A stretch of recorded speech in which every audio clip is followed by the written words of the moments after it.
ಸ್ನೇಹಿತರೆ, ನಮ್ಮ ಹಿಂದೂ ಸಂಸ್ಕೃತಿಯಲ್ಲಿ ಪ್ರತಿಯೊಂದು ಪದಾರ್ಥಕ್ಕೂ ತನ್ನದೇ ಆದ ಪವಿತ್ರತೆ ಇದೆ. ತಿಲ, ಅಕ್ಷತೆ, ನಿಂಬೆ ಹಣ್ಣು, ಹೂವಿನ ಗುಚ್ಛ. ಆದರೆ ಒಂದು ಮಾತ್ರ ಎಲ್ಲರಿಗೂ ವಿಶೇಷ, ಅದು ವೀಳ್ಯದ ಎಲೆ. ಇದು ಮುಖ್ಯವಾದ ಪೂಜಾ ವಸ್ತುಗಳಲ್ಲಿ ಒಂದು.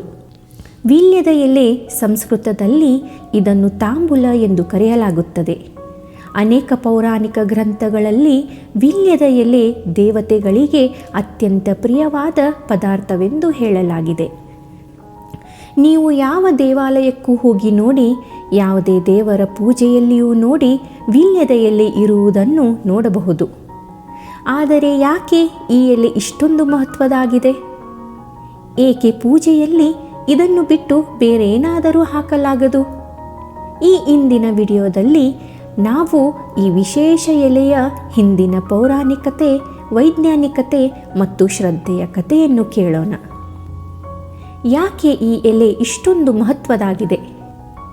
ಪೂಜೆಗಳಲ್ಲಿ ವೀಳ್ಯದ ಎಲೆಯನ್ನು ಆಧ್ಯಾತ್ಮಿಕ ಮತ್ತು ಆರೋಗ್ಯ ಕಾರಣಗಳಿಗಾಗಿ ಬಳಸುತ್ತಾರೆ. ಪೂಜೆಯಲ್ಲಿ ಇದನ್ನು ಬಳಸುವುದರಿಂದ ಬಾಯಿಯಿಂದ ಉಚ್ಚರಿಸಬೇಕಾದ ಮಂತ್ರಗಳು ಶುದ್ಧವಾಗಿರಲು ಸಹಾಯವಾಗುತ್ತದೆ. ದೇಹವು ಶುದ್ಧವಾಗಿರುತ್ತದೆ. ಅಲ್ಲದೆ ವೀಳ್ಯದ ಎಲೆ ದೇವತೆಗೆ ಸಮರ್ಪಿಸುವಾಗ ನಮಗೆಲ್ಲ ಮನಸ್ಸಿನಲ್ಲಿ ಶ್ರದ್ಧೆ, ಶಾಂತಿ ಮತ್ತು ಜ್ಞಾನದ ಸ್ಥಿತಿ ಉದ್ಭವಿಸುತ್ತದೆ. ಅಷ್ಟಮಾಂಗಲ್ಯಗಳಲ್ಲಿ ವೀಳ್ಯದ ಎಲೆಯೂ ಒಂದು. ರಂಧ್ರಗಳಿರುವ ವೀಳ್ಯದ ಎಲೆಗಳು, ಒಣಗಿದ ಮತ್ತು ಮಧ್ಯದಲ್ಲಿ ಹರಿದ ಎಲೆಗಳನ್ನು ಪೂಜೆಗಳಲ್ಲಿ ಬಳಸಲಾಗುವುದಿಲ್ಲ. ದಕ್ಷಿಣ ಭಾರತದಲ್ಲಿ ಪುರೋಹಿತರು ಮತ್ತು ಹಿರಿಯರಿಗೆ ದಕ್ಷಿಣೆಯನ್ನು ವೀಳ್ಯದೆಲೆ ಮತ್ತು ನಾಣ್ಯವನ್ನು ಇಟ್ಟು ನೀಡಲಾಗುತ್ತದೆ. ವೀಳ್ಯದ ಎಲೆಗಳನ್ನು ಕಳಶ ಪಾತ್ರೆಯನ್ನು ಅಲಂಕರಿಸಲು ಸಹ ಬಳಸಲಾಗುತ್ತದೆ, ಏಕೆಂದರೆ ಅದು ನೀರನ್ನು ಶುದ್ಧೀಕರಿಸುತ್ತದೆ.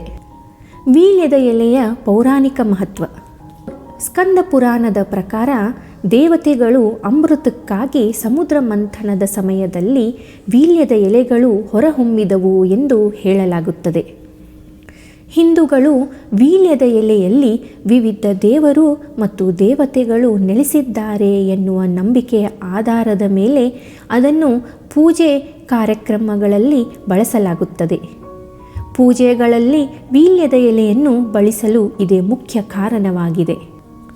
ವೀಳ್ಯದ ಎಲೆಯಲ್ಲಿ ವಾಸಿಸುವ ವಿವಿಧ ದೇವರುಗಳು.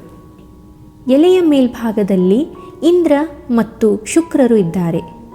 ಮಧ್ಯಭಾಗದಲ್ಲಿ ಸರಸ್ವತಿ ದೇವಿ ವಾಸಿಸುತ್ತಾಳೆ. ಕೆಳಗಿನ ತುದಿಯಲ್ಲಿ ಮಹಾಲಕ್ಷ್ಮೀ ದೇವಿ ವಾಸಿಸುತ್ತಾಳೆ.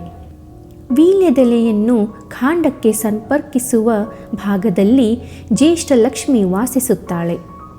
ಎಲೆಯ ಒಳಗೆ ವಿಷ್ಣು ವಾಸಿಸುತ್ತಾನೆ. ಎಲೆಯ ಹೊರಭಾಗದಲ್ಲಿ ಶಿವ ಮತ್ತು ಕಾಮದೇವ ವಾಸಿಸುತ್ತಾರೆ. ಎಡಭಾಗದಲ್ಲಿ ಪಾರ್ವತಿ ಮತ್ತು ಮಾಂಗಲ್ಯ ದೇವಿ ವಾಸಿಸುತ್ತಾರೆ ಮತ್ತು ಬಲಭಾಗದಲ್ಲಿ ಭೂಮಿ ತಾಯಿ ವಾಸಿಸುತ್ತಾಳೆ. ಎಲೆಯ ಉದ್ದಕ್ಕೂ ಸೂರ್ಯನಾರಾಯಣನು ಇದ್ದಾನೆ. ರಾಮಾಯಣ ಮತ್ತು ಮಹಾಭಾರತ ಮಹಾಕಾವ್ಯಗಳಲ್ಲಿಯೂ ಕೂಡ ವೀಳ್ಯದ ಎಲೆಯನ್ನು ಒಂದಲ್ಲ ಒಂದು ರೂಪದಲ್ಲಿ ಉಲ್ಲೇಖಿಸಲಾಗಿದೆ. ಮಹಾಭಾರತ ಕಾಲದಲ್ಲಿ ಪಾಂಡವರು ರಾಜಸೂಯ ಯಾಗವನ್ನು ಯೋಜಿಸುತ್ತಿದ್ದರು. ಇದು ಒಂದು ದೊಡ್ಡ ಧಾರ್ಮಿಕ ಕಾರ್ಯಕ್ರಮ. ಯಜ್ಞ ಅಥವಾ ಹೋಮವನ್ನು ಪ್ರಾರಂಭಿಸುವ ಮುನ್ನ ಕೆಲವು ಪವಿತ್ರ ಪದಾರ್ಥಗಳನ್ನು ಉಪಯೋಗಿಸುತ್ತಾರೆ. ಅವುಗಳಲ್ಲಿ ವೀಳ್ಯದ ಎಲೆಗಳು ಬಹುಮುಖ್ಯ. ಆ ಸಮಯದಲ್ಲಿ ಅವರಿಗೆ ಬೇಕಾದಷ್ಟು ಪವಿತ್ರ ವೀಳ್ಯದ ಎಲೆಗಳನ್ನು ಸಂಪಾದಿಸಲು ಸಾಧ್ಯವಾಗಲಿಲ್ಲ. ಎಲ್ಲೆಡೆ ಹುಡುಕಿದರೂ ಅದು ಲಭ್ಯವಾಗಲಿಲ್ಲ. ಯಜ್ಞ ವಿಧಾನವನ್ನು ನಿಲ್ಲಿಸಬಾರದ ಕಾರಣ ಋಷಿಗಳು ಹಾಗೂ ಯಜ್ಞದ ಪುರೋಹಿತರು ಪರಿಹಾರವನ್ನು ಹುಡುಕಿದರು. ಈ ವೀಳ್ಯದ ಎಲೆಯನ್ನು ತರಲು ಅರ್ಜುನ ನಾಗಲೋಕಕ್ಕೆ ಹೋಗಬೇಕಾಯಿತು. ಅರ್ಜುನನು ತನ್ನ ಶಕ್ತಿಯನ್ನು ತೋರಿಸಲು ಹಾಗೂ ಧರ್ಮವನ್ನು ಉಳಿಸಲು ಹಾವುಗಳ ಲೋಕವಾದ ನಾಗಲೋಕಕ್ಕೆ ಹೋಗುತ್ತಾನೆ. ಅಲ್ಲಿಗೆ ಹೋಗುವುದು ಎಂದರೆ ಅದು ಸರಳ ಕಾರ್ಯವಲ್ಲ. ನಾಗಲೋಕವು ಭೂಲೋಕಕ್ಕಿಂತ ಬೇರೆ ಲೋಕವಾಗಿದ್ದು ಅದನ್ನು ತಲುಪುವುದು ಒಂದು ಸಾಹಸ. ನಾಗಲೋಕದಲ್ಲಿ ಅರ್ಜುನನು ರಾಣಿ ವಾಸುಕಿ ಅವರನ್ನು ಭೇಟಿ ಮಾಡುತ್ತಾನೆ. ಅರ್ಜುನನ ಧೈರ್ಯ, ವಿನಯ ಮತ್ತು ಯಜ್ಞದ ಪವಿತ್ರ ಉದ್ದೇಶದಿಂದ ತೃಪ್ತಿಯಾದ ಆ ವಾಸುಕಿ ರಾಣಿ ಅವನಿಗೆ ವೀಳ್ಯದ ಎಲೆಯನ್ನು ನೀಡುತ್ತಾಳೆ. ಈ ಪ್ರಕಾರ ವೀಳ್ಯದ ಎಲೆ ಮಹತ್ವವನ್ನು ಮಹಾಭಾರತದಲ್ಲಿ ತೋರಿಸಲಾಗಿದೆ. ಇನ್ನು ರಾಮಾಯಣದಲ್ಲಿ ಕೂಡ ಈ ವೀಳ್ಯದೆಲೆಯ ಮಹತ್ವವನ್ನು ಹೇಳಿದ್ದಾರೆ. ಶ್ರೀ ಹನುಮಂತನು ಲಂಕೆಯನ್ನು ತಲುಪಿ ಶ್ರೀರಾಮನ ಸಂದೇಶವನ್ನು ಸೀತೆಗೆ ತಿಳಿಸಿದಾಗ ಸೀತಾದೇವಿಯು ಹತ್ತಿರದಲ್ಲಿ ಯಾವುದೇ ಹೂಗಳು ಸಿಗದ ಕಾರಣ ತನ್ನ ಸಂತೋಷ ಮತ್ತು ಮೆಚ್ಚುಗೆಯ ಸಂಕೇತವಾಗಿ ಶ್ರೀ ಹನುಮಂತನಿಗೆ ವೀಳ್ಯದ ಎಲೆಗಳ ಹಾರವನ್ನು ಹಾಕಿದಳು. ಈ ಕಾರಣಕ್ಕಾಗಿ ಜನರು ಹನುಮಂತನಿಗೆ ವೀಳ್ಯದ ಎಲೆಗಳಿಂದ ಪೂಜೆ ಮಾಡುತ್ತಾರೆ. ಹನುಮಂತನಿಗೆ ವೀಳ್ಯದ ಎಲೆ ಹಾರವನ್ನು ಅರ್ಪಿಸುತ್ತಾರೆ. ವೈಜ್ಞಾನಿಕ ಮತ್ತು ಆರೋಗ್ಯದ ದೃಷ್ಟಿಕೋನ. ವೀಳ್ಯದೆಲೆಯ ಆರೋಗ್ಯಕರ ಗುಣಗಳಿಂದಾಗಿ ಹಿಂದೂಗಳು ಸಾಂಪ್ರದಾಯಿಕವಾಗಿ ಊಟದ ನಂತರ ಅತಿಥಿಗಳಿಗೆ ಅರ್ಪಿಸುತ್ತಾರೆ. ವೈಜ್ಞಾನಿಕವಾಗಿ ನೋಡಿದರೆ ವೀಳ್ಯದ ಎಲೆಗಳಲ್ಲಿ ಆಂಟಿಸೆಪ್ಟಿಕ್ ಗುಣಗಳು ಇವೆ. ಈ ಎಲೆ ರಕ್ತ ಶುದ್ಧೀಕರಣ, ಜೀರ್ಣಕ್ರಿಯೆ ಮತ್ತು ಉಷ್ಣತೆಯ ನಿಯಂತ್ರಣಕ್ಕೂ ಸಹಕಾರಿಯಾಗುತ್ತದೆ.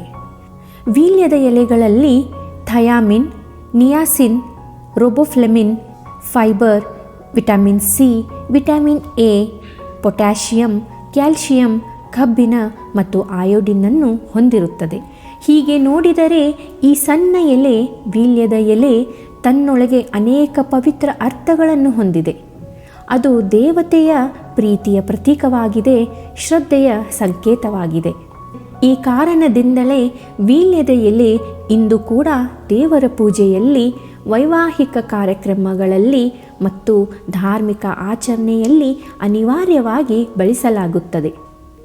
ಇದು ಕೇವಲ ಒಂದು ಎಲೆ ಅಲ್ಲ, ಇದು ನಮ್ಮ ಸಂಸ್ಕೃತಿಯ ಚಿಹ್ನೆ. ಇಂತಹ ಪೌರಾಣಿಕ ಕಥೆಗಳು ನಮ್ಮ ಬದುಕಿಗೆ ಗಾಢವಾದ ಅರ್ಥವನ್ನು ಹಾಗೂ ತತ್ವವನ್ನು ನೀಡುತ್ತವೆ. ನೀವು ಈ ವಿಡಿಯೋ ಇಷ್ಟಪಟ್ಟರೆ ದಯವಿಟ್ಟು ಲೈಕ್ ಮಾಡಿ, ನಿಮ್ಮ ಅಭಿಪ್ರಾಯವನ್ನು ಕಾಮೆಂಟ್ ಮೂಲಕ ಹಂಚಿಕೊಳ್ಳಿ ಮತ್ತು ಇನ್ನಷ್ಟು ಪೌರಾಣಿಕ ಜ್ಞಾನಕ್ಕಾಗಿ ನಮ್ಮ ಚಾನಲ್ಗೆ ಸಬ್ಸ್ಕ್ರೈಬ್ ಮಾಡಿಕೊಳ್ಳಿ.